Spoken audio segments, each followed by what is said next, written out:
ನಮಸ್ಕಾರ. ಒಂದು ಸಲ ಗೆದ್ದರೆ ಸಾಕು ನನ್ನ ಎಲ್ಲಾ ಕಷ್ಟಗಳೂ ತೀರುತ್ತವೆ ಎಂಬ ಭ್ರಮೆಯಲ್ಲಿದ್ದೀರಾ? ಆಚಾರ್ಯ ಚಾಣಕ್ಯರು ಹೇಳುತ್ತಾರೆ, ಜೂಜಾಟಕ್ಕಿಂತ ದೊಡ್ಡ ಸರ್ವನಾಶದ ದಾರಿ ಇನ್ನೊಂದಿಲ್ಲ. ಸಾವಿರಾರು ವರ್ಷಗಳ ಹಿಂದೆ ಮಹಾಭಾರತದಂತಹ ಮಹಾಯುದ್ಧಕ್ಕೆ ಕಾರಣವಾಗಿದ್ದೇ ಈ ಜೂಜಾಟದ ವ್ಯಾಮೋಹ. ಇಂದಿನ ಡಿಜಿಟಲ್ ಯುಗದಲ್ಲಿ ಆನ್ಲೈನ್ ಗೇಮಿಂಗ್ ಮತ್ತು ಬೆಟ್ಟಿಂಗ್ಗಳ ಹೆಸರಿನಲ್ಲಿ ನಡೆಯುತ್ತಿರುವ ಈ ದಂಧೆ ನಿಮ್ಮ ಭವಿಷ್ಯವನ್ನು ಹೇಗೆ ನುಂಗಿ ಹಾಕುತ್ತಿದೆ?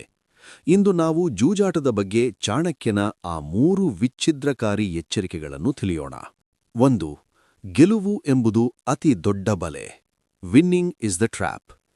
ಜೂಜಾಟದಲ್ಲಿ ಆರಂಭದಲ್ಲಿ ಸಿಗುವ ಗೆಲುವು ನಿಮ್ಮನ್ನು ಆಶೀರ್ವದಿಸಲು ಬರುವುದಿಲ್ಲ, ಅದು ನಿಮ್ಮನ್ನು ಹಳ್ಳಕ್ಕೆ ತಳ್ಳಲು ಬರುವ ಆಮಿಷ.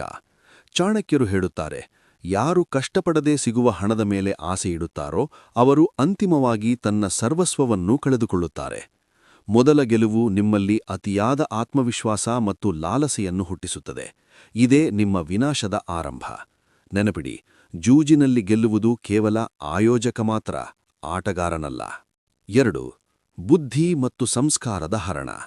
Loss of character. ಚಾಣಕ್ಯನ ಪ್ರಕಾರ ಜೂಜು ಮನುಷ್ಯನ ಬುದ್ಧಿಯನ್ನು ಮತ್ತು ಸಂಸ್ಕಾರವನ್ನು ನಾಶ ಮಾಡುತ್ತದೆ. ದ್ಯೂತಂ ಹಿ ನೃಣಾಂ ವಿನಾಶಮೂಲಂ. ಜೂಜು ಆಡುವವನಿಗೆ ಸರಿ ತಪ್ಪುಗಳ ಅರಿವಿರುವುದಿಲ್ಲ. ಅವನು ತನ್ನ ಹೆಂಡತಿಯ ಮಾಂಗಲ್ಯವನ್ನಾಗಲಿ ಅಥವಾ ತನ್ನ ಮನ್ನಣೆಯನ್ನಾಗಲಿ ಪಣಕ್ಕಿಡಲು ಹಿಂದೆ ಮುಂದೆ ನೋಡುವುದಿಲ್ಲ. ಜೂಜುಗಾರನಿಗೆ ಯಾವುದೇ ಧರ್ಮವಿರುವುದಿಲ್ಲ ಮತ್ತು ಅವನಿಗೆ ಸಮಾಜದಲ್ಲಿ ಯಾವುದೇ ಸ್ಥಾನವಿರುವುದಿಲ್ಲ. ಇದು ನಿಮ್ಮನ್ನು ಕೇವಲ ಆರ್ಥಿಕವಾಗಿ ಮಾತ್ರವಲ್ಲ, ಸಾಮಾಜಿಕವಾಗಿಯೂ ಕೊಲ್ಲುತ್ತದೆ. 3. ಕುಟುಂಬದ ಪತನ. Destruction of family. ಚಾಣಕ್ಯರು ಎಚ್ಚರಿಸುತ್ತಾರೆ, ಯಾರು ಜೂಜಾಟದಲ್ಲಿ ನಿರತರಾಗಿರುತ್ತಾರೋ ಅವರ ಮನೆಯಲ್ಲಿ ಲಕ್ಷ್ಮಿ ಎಂದಿಗೂ ನೆಲೆಸುವುದಿಲ್ಲ. ಜೂಜುಗಾರನು ತಾನು ಮಾತ್ರ ಸಾಯುವುದಿಲ್ಲ, ತನ್ನ ಜೊತೆ ತನ್ನನ್ನು ನಂಬಿದ ಇಡೀ ಕುಟುಂಬವನ್ನು ಬೀದಿಗೆ ತರುತ್ತಾನೆ. ಶಾಂತಿ ಮತ್ತು ನೆಮ್ಮದಿ ಆ ಮನೆಯಿಂದ ಶಾಶ್ವತವಾಗಿ ಮಾಯವಾಗುತ್ತದೆ.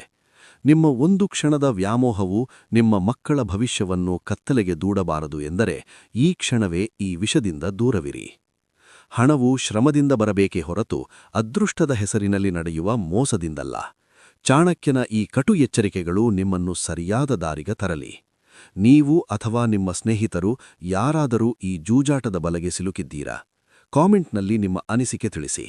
ಆನ್ಲೈನ್ ಬೆಟ್ಟಿಂಗ್ ಅಥವಾ ಇಸ್ಪೀಟ್ ಚಟಕ್ಕೆ ಬಲಿಯಾಗಿ ಜೀವನ ಹಾಳು ಮಾಡಿಕೊಳ್ಳುತ್ತಿರುವ ಯುವಕರಿಗೆ ಈ ವಿಡಿಯೋ ಶೇರ್ ಮಾಡಿ ಅವರ ಪ್ರಾಣ ಉಳಿಸಿ. ಸಬ್ಸ್ಕ್ರೈಬ್ ಆಗಲು ಮರೆಯಬೇಡಿ. ಜಾಗರೂಕರಾಗಿರಿ.